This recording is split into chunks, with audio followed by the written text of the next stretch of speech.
Glowing white fur ba ang gusto mo? Bath shower tips para sa aming mga fur babies. Basain kami na madaming tubig sa buong katawan. Gumamit ng pet shower head para madali kami mabasa. Iwasan na maduruyan ng tubig ang ilong. Ay naku mami, kasasabi ko lang ang pulit.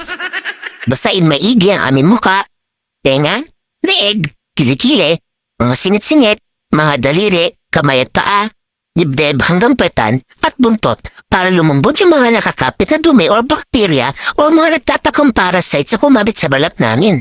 Gumamit ng maganda at hiyang na shampoo gaya nitong Akiika Pet Shampoo. Mahal lang ito para sa amin. 1 taon na namin gamit ni Rory. Nakakatanggal din siya na mamay so pwede namin makuha sa mga sulok-sulok na ating bahay kaya 1 litro na kumo din ito si Mami. Ang sarap kaya maligo kapag ang damit mabango ang shampoo. Sa dami niya, masyashampuan na kayo mabuti. Ewan ko na lang kung tipinip-tay ng mga per-parenting yan. Gumamit ng pet bath brush para mas madali nyo kami masyampuhan. Madali maalis ang mga dumi, especially yung mga sa singit-singit na aming fur at balat. At tapos, banluan na madaming tubig para maalis ang shampoo kasama yung mga dumi.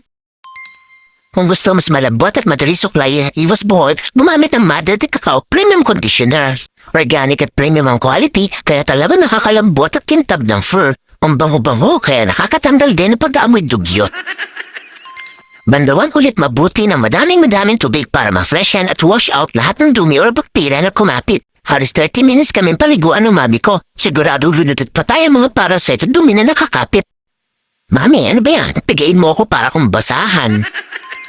Gumamit ng malinis sa towel. May kanya-kanya kaming towel ni Rory para iwas na hawaan ng sakit, lalo na yung mga kati-kati at sakit sa balat. 3 ang towel namin ni Rory. Isa sa mukha, isa sa katawan at yung malaki pang towel pat dry bago kami i-blower. Tapos syempre, treats muna. Good boy ako nung naligo. Pagtapos gamitin ng mga towel, nilalaban agad ni Mami yun para doon sa sunod na ligo namin malinis ulit. O ayan, nakapag-share niya ako ng tips para paliguan ng mga fur babies na gaya ko para ma-achieve ang glowing white fur.